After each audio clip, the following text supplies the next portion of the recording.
हकीकत कितनी बार भी बताई जाए उसका अंदाजा अभी किसानों को नहीं है और ना ही इस बात की जानकारी है कि नए कानून में लिखा क्या है। इसको एक बार फिर से समझने की कोशिश करते हैं। सरकार जो तीन बिल लाई है उसको लेकर किसान जो पूछ रहे हैं और जो जवाब मिल रहे हैं उनमें कितनी समानता है। एमएसपी का सिस्टम अभी जैसा है वैसा ही बना रहेगा। मंडियां जैसी अभी चल रही हैं वैसे ही आगे भी चलती रहेंगी।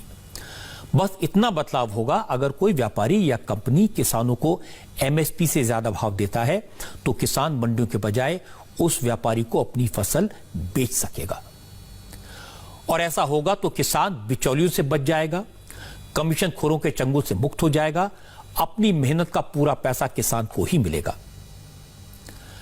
सवाल यह उठाया गया कि कंपनियां कॉन्ट्रैक्ट फार्मिंग के नाम पर किसानों की जमीन पर कब्जा कर लेंगी। बिल में साफ लिखा है कॉन्ट्रैक्ट सिर्फ फसल की खरीद का होगा। किसान की जमीन लीज पर लेने, गिरवी रखने या खरीदने पर पाबंदी होगी।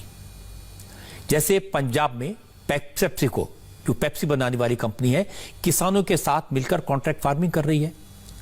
यही मॉडल पूरे देश में लागू हो जाएगा। एक बात यह कही गई कि किसानों से कंपनियां माल तो खरीद लेंगी लेकिन भुगतान के लिए किसान कंपनी के पीछे पीछे भागेगा। हकीकत यह है कि बिल में साफ लिखा है किसानों से सीधे सीधे फसल खरीदने वाली कंपनियों को तुरंत भुगतान करना होगा और ई कॉमर्स के जरिए किया गया भुगतान ज्यादा से ज्यादा 3 दिन में किसान के अकाउंट में पहुंच जाना चाहिए।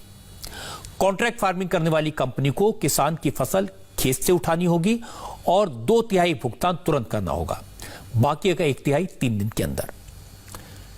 इसके बाद भी कांग्रेस अगर किसानों से कह रही है कि इस कानून से उनका नुकसान होगा